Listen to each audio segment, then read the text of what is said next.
तो कैसे आप सभी लोग ठीक होंगे, मैं होप करता हूँ। और भाई आज की वीडियो के अंदर भर भर के अपडेट होने वाली है। वीडियो को लाइक और चैनल को सब्सक्राइब कर देना। सबसे पहले बात करते हैं क्वेश्चन के बारे में जो मेरे कमेंट सेक्शन के अंदर पूछा गया, तो मैं आपके क्वेश्चन का आंसर करता हूँ। सबसे पहले शाउट आउट उमर अशफाक को और साथ ही साथ रेसल एडिट्स को। भाई मैंने होप कर रहा हूँ कि तुम दोनों ने चैनल को सब्सक्राइब कर दिया होगा, तो भाई सब्सक्राइब कर दो। अगर वीडियो पसंद आ रही हो प्लीज कर देना यार। अगर आपके क्वेश्चन की बात की जाए तो दोनों ने ये क्वेश्चन आस्क किया कि भाई ब्रॉक लेसनर कब डब्ल्यूडब्ल्यूई के अंदर रिटर्न आने वाला है। तो ब्रॉक लेसनर कभी भी रिटर्न आ सकते हैं क्योंकि वो अपनी मर्जी के मालिक हैं। उनके बारे में रिपोर्ट्स आ रही थी पहले कि भाई वो समरस्लैम में रिटर्न आने वाले, लेकिन मैं अगर तुम्हें पर्सनली अपना बताऊं तो मुझे नहीं लगता ब्रॉक लेसनर कभी भी रिटर्न करने वाले, क्योंकि ब्रॉक लेसनर 2020 के अंदर ही रिटायर हो गए थे जब उनका मैच ड्रू मैकिंटायर के साथ हुआ था। वो फिर वापस आए, उस चीज़ों में हम नहीं पढ़ेंगे कि विंस मैकमैन ने क्या क्या ऑफर किया। ये जनरल ग्रांट वाला पूरा केस हुआ, इस वजह से ब्रॉक लेसनर वापस आए, वरना ब्रॉक लेसनर कभी भी वापस आना ही नहीं था डब्ल्यूडब्ल्यूई के अंदर। मेरा आंसर यही रहने वाला है कि ब्रॉक लेसनर मोस्ट प्रॉब्ली आपको कभी भी डब्ल्यूडब्ल्यूई के अंदर देखने को नहीं मिलेंगे, लेकिन फिर भी मैं बोलूंगा नेवर से नेवर, क्योंकि भाई प्रोफेशनल रेसलिंग के अंदर हम कुछ नहीं कह सकते। अगर आप पूछो कि फिर भी अगर हमें देखने को मिले तो कब देखने को मिलेंगे, तो भाई वो आपको देखने को मिलते हैं तो समरस्लैम से पहले या समरस्लैम के दरमियान में, मतलब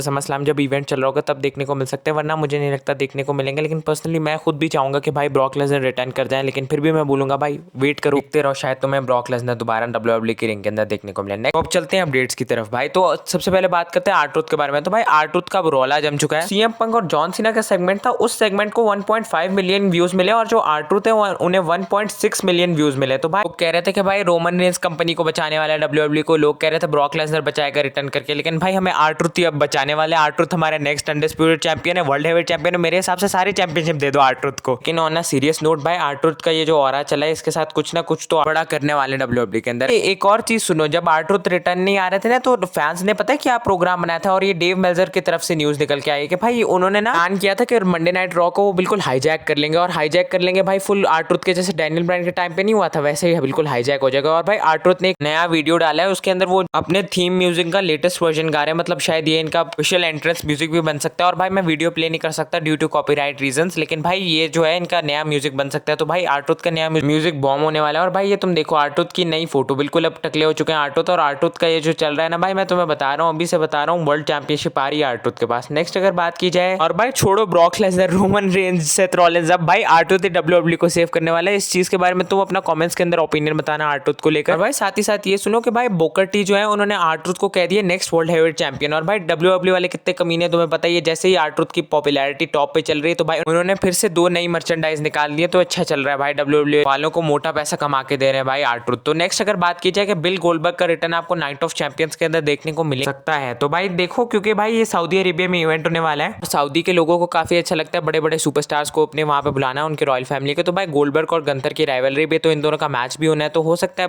गोल्डबर्ग और गंथर का 2 दफा मैच हो जाए, एक दफा अभी हो जाए और एक अटलांटा जॉर्जिया के अंदर, जहां पे रिपोर्ट आ रही थी कि गोल्डबर्ग अपना लास्ट मैच रेसल करना चाहते हैं। और भाई गोल्डबर्ग हमेशा जब भी वापस आते हैं वो चैंपियन को चैलेंज करते हैं, लेकिन मैं नहीं चाहता भाई जैसे गंथर को वैसे हरा दे जैसे उन्होंने केविन ओवेंस को हरा दिया था। लेकिन कुछ भी बोलो, गोल्डबर्ग भाई का ऑरा तो है, जब भी आते हैं रिटर्न किसी न किसी चैंपियन को फेस करने आते हैं। पहले आए रिटर्न तो उन्होंने केविन ओवेंस को फेस किया, उसके बाद जो है अपना नन अदर रिटर्न किया, फिंड को हरा दिया, उसके बाद उन्होंने रिटर्न किया ड्रू मैकिंटायर को फेस किया, उसके बाद रिटर्न किया तो भाई रोमन रेंस को इन्होंने लास्ट टाइम फेस किया था जब भाई हो सकता है आपको ये देखने को मिल जाए अपना नाइट ऑफ चैंपियंस के अंदर गोल्डबर्ग, क्योंकि भाई करंट रिपोर्ट जो आ रही है कि गंथर का जो है नाइट ऑफ चैंपियंस के अंदर जो मैच होने वाला है वो एजे स्टाइल्स के खिलाफ होने वाला है। तो भाई हो सकता है एजे स्टाइल्स के साथ जो मैच हो गंथर का, उसके अंदर जो है गोल्डबर्ग का रिटर्न देखने को मिल जाए और गोल्डबर्ग वर्सेस गंथर सेट हो जाए, क्योंकि भाई ये मैच होने वाला है। और भाई ये तुम्हें नेक्स्ट न्यूज सुन के तुम काफी ज्यादा मतलब बुरा लगेगा, मुझे तो काफी ज्यादा बुरा लगा, क्योंकि भाई जब गंथर जो बैक स्टेज गए ना चैंपियन बन के, तो वहां पे भाई लिटरली कोई था ही नहीं, क्योंकि जब भी कोई नया चैंपियन बनता है ना तो सब बैक स्टेज में खड़े होते हैं उसको चेयर करने के। मैं किसी न्यूज चैनल की तरफ से भी नहीं बता रहा हूँ, ये गंथर ने खुद बोला है, उनकी तरफ से एक इंटरव्यू के अंदर उन्होंने बताया। तो भाई ये देखो,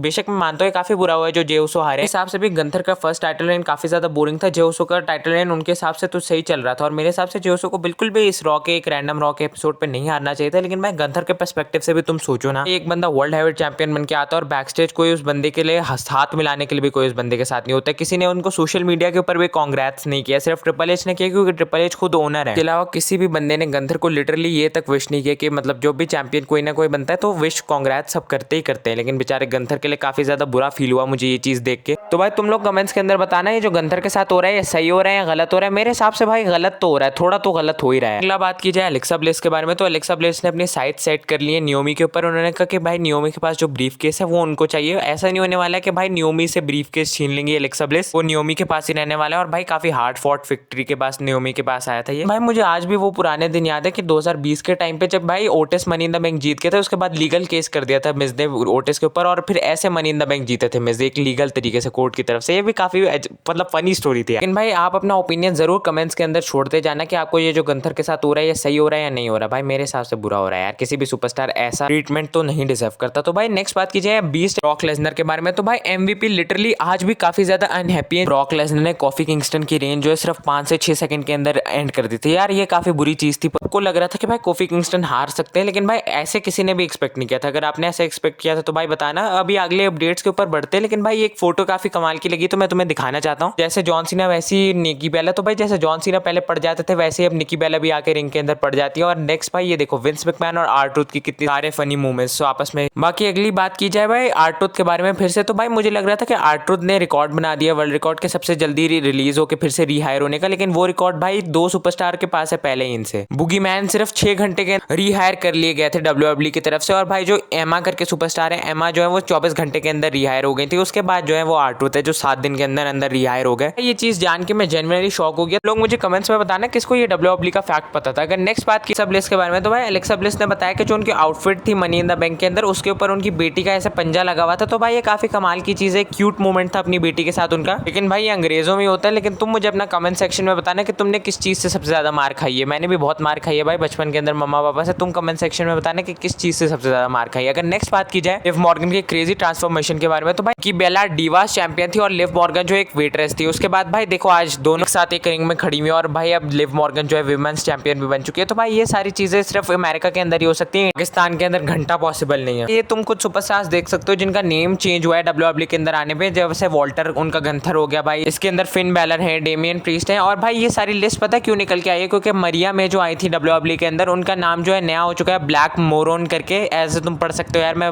गलत प्रोनाउंस कर दूंगा ब्लेक, पता नहीं आगे तुम पढ़ लो जो भी है, सही से प्रोनाउंस नहीं कर रहा मैं, इनका नाम याद कर लूंगा। मैं नाम यार भूल जाता हूँ ब्लेक करके, ऐसे तुम आगे तुम सारा पढ़ सकते हो। तो भाई ठीक है डब्ल्यूडब्ल्यूई वालों ने शुक्र है इनको थोड़ा सा बेहतर नाम दिया, वरना मुझे तो भाई डर लग रहा था कुछ अजीब सा नाम दे सकते थे। पर्सनली मुझे जेफ कॉप का नाम बिल्कुल पसंद नहीं आया जो नया नाम है। तुम बताना तुम्हें जेफ कॉप का नया नाम पसंद आया सीजे मेटो या नहीं। और अगर नेक्स्ट बात की जाए फैटल 4 मैच की जो होने वाले next week king of the ring tournament के नेक्स्ट राउंड के अंदर एडवांस होने के लिए, तो भाई उसके अंदर एक स्पॉट खाली है। तो भाई उस स्पॉट के लिए काफी ज्यादा रिपोर्ट्स आ रही है कि ओबा फेमी या कोई नया सुपरस्टार आ सकता है, या मिस्टर इग्वाना आ सकता है, या ओमा स्पिरिटन आ सकता है। तो नेक्स्ट वीक की रॉ देख के पता चलेगा। और भाई ये देख सकते हो विमेंस एवोल्यूशन के अंदर इस दफा एनएक्सटी का टैलेंट भी इंक्लूड होगा। तो मुझे बताना कि मैं विमेंस एवोल्यूशन को कवर करूं या नहीं करूं, लोग इंटरेस्टेड हो गए या नहीं। और नेक्स्ट ये काफी कमाल की चीज निकल के आई है कि भाई लोगन पॉल ने अपने पॉडकास्ट के अंदर बताया कि उन्हें कभी पता ही नहीं था कि आर-ट्रूथ को रीसाइन कर लिया गया और वो मनी इन द बैंक के अंदर रिटर्न करने वाले। तो भाई मेरे हिसाब से ये झूठ कह रहे थे, वरना तो इनको एंडिंग पता ही नहीं होगी और डब्ल्यूडब्ल्यूई मैच के अंदर ये ऐसे ही चले जाएंगे विदाउट नोइंग द एंडिंग। तो भाई मैं फिर से तुम्हें लिस्ट दिखाने वाला हूँ कि हमारे जो करंट चैंपियंस उन्हें हरा के नए चैंपियंस बनने वाले हैं। तो भाई ये लिस्ट को स्टार्ट करेंगे हम नन अदर देन हमारी विमेंस टैग टीम चैंपियनशिप के साथ, जो अभी करंटली होल्ड कर रही है लिव मॉर्गन और रकेल रोड्रिगेज, जिनको हराने वाली है बेला ट्विंस। जैसे मैंने बताया कि भाई लिव मॉर्गन वर्सेस निकी बेला का मैच होने वाला है विमेंस एवोल्यूशन के अंदर। तो भाई उसके अंदर मॉर्गन की तरफ से चुल करने आएंगे रकेल रोड्रिगेज। तो जब रकेल रोड्रिगेज आएंगी तो भाई निकी बेला की तरफ से आएंगी ब्री बेला। तो भाई इनका मैच हो सकता है मोस्ट प्रॉब्ली समरस्लैम के अंदर। और भाई नेक्स्ट बात की जाए डब्ल्यूडब्ल्यूई अनडिस्प्यूटेड चैंपियनशिप की, तो जॉन सीना को हराने वाले कोडी रोड्स। मैं फिलहाल इस डिवीजन के बारे में इतना ही बोलूंगा, मैं तुम्हें बता चुका हूं इनका मैच समरस्लैम में ही होने वाला है। नेक्स्ट बात की जाए डब्ल्यूडब्ल्यूई टैग टीम चैंपियनशिप के बारे में, तो भाई स्ट्रीट प्रॉफिट्स अभी करंट चैंपियंस है, उन्हें हराने वाले हैं व्हाइट सिक्स। अगर नेक्स्ट बात की जाए टिफनी स्टैटन के पास जो विमेनशिप है, मैं तुम्हें बता चुका हूँ भाई इसके ऊपर नियोमी कैश इन करने वाली और नियोमी बनने वाली है हमारे न्यू विमेंस चैंपियन। तो भाई मेरे ख्याल से भाई ये जो है अपना नाइट ऑफ चैंपियंस के अंदर कैश इन कर सकते हैं अगर टिफनी का कोई मैच होता है। और अगर नेक्स्ट बात की जाए यूनाइटेड स्टेट्स चैंपियनशिप के बारे में, जो जिसकी फिलहाल करंट होल्डर जो है वो जेलिना वेगा। जेलिना वेगा को मैंने जैसे तुम्हें बताया जूलिया हराने वाली, क्योंकि जूलिया और इनके बीच की फ्यूड की थोड़ी थोड़ी सीड्स प्लांट करने लग गए डब्ल्यूडब्ल्यूई वाले। नेक्स्ट बात की जाए भाई अगर अगली बात की जाए तो ये काफी अनफॉर्चुनेट न्यूज निकल के आई है कि भाई जो जोई स्टार्क है उनको नी के अंदर इंजरी हुई, तो उसकी वजह से उनको जो कम से कम 1 साल तक उनको जो है इन आउट ऑफ एक्शन रहना पड़ेगा। तो बुरी न्यूज है, लेकिन बेस्ट ऑफ लक टू भाई जोई स्टार्क। और अगर नेक्स्ट बात की जाए इयो स्काई की, तो भाई इयो स्काई जब से रेसलमेनिया में उन्होंने अपना टाइटल डिफेंड किया उसके बाद उन्होंने अभी तक एक दफा भी अपना टाइटल डिफेंड नहीं किया। तो भाई डब्ल्यूडब्ल्यूई वालों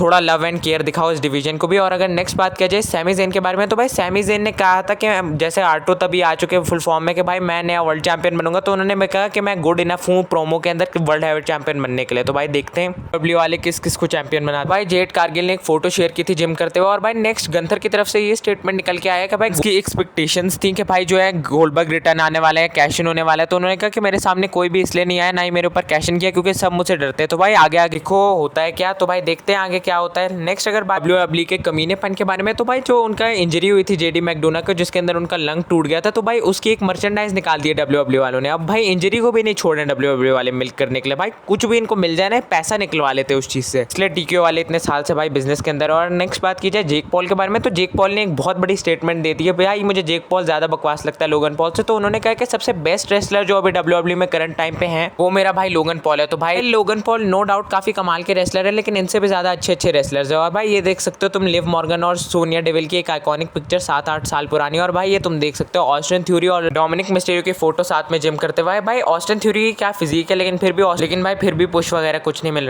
डोमिनिक मिस्टेरियो का तो हम सबको पता है कितने मजे कर रहे हैं। और अगर नेक्स्ट बात की जाए रोमन रेंज के बारे में, तो भाई रोमन रेंज से भी फैंस आ चुके हैं कि भाई ये बंदा तो रिटर्न ही नहीं आता, क्योंकि भाई रोमन रेंज अभी 2025 के अंदर सिर्फ 3 दफा जो है अभी तक रेसलिंग की है। तो भाई रोमन रेंज ये 2025 के 5 महीने गुजर गए, तो अब रोमन को रिटर्न आ ही जाना चाहिए। ट्रिपल एच और टीक्यू वालों का समझ नहीं आ रहा। रोमन रेंज तुम्हारी कंपनी का सबसे बड़ा ड्रॉ है, तुम अपने सबसे बड़े ड्रॉ को ही नहीं बुला रहे। जो इन द बैंक भाई सबसे परफेक्ट सिचुएशन थी रोमन के रिटर्न करने की, लेकिन रोमन ने वहां पे भी रिटर्न नहीं किया। अब देखते हैं रोमन रेंज समर स्लैम के अंदर रिटर्न आते हैं। मुझे लग रहा है भाई समर स्लैम में भी हो सकता है रोमन रिटर्न करेगा। रोमन अब तो भाई हॉलीवुड की तरफ शिफ्ट हो चुके हैं, लेकिन मैं पर्सनली चाहता हूं रोमन रेंज रिटर्न आ जाए। अभी देखना पड़ेगा नाइट ऑफ ट्राइबल चीफ को देखना चाहते हो तो बस भाई वीडियो को अभी मैं ये वाली वीडियो को यहीं पे एंड करूंगा। वीडियो को लाइक और चैनल को सब्सक्राइब कर देना। मिलते हैं इस वीडियो में, तब तक वीडियो को यहीं पे एंड करेंगे। तुम मुझे कमेंट्स के अंदर बताओ रोमन कब रिटर्न आने वाले। मैंने तुमसे 3 सवाल पूछे और तुम्हारा जो भी कमेंट आता है मैं पर्सनली उसे अप्रिशिएट करता हूं। बस वीडियो को लाइक और चैनल को सब्सक्राइब कर देना। मिलते हैं अगली वीडियो में, तब तक के लिए thanks for watching and peace out.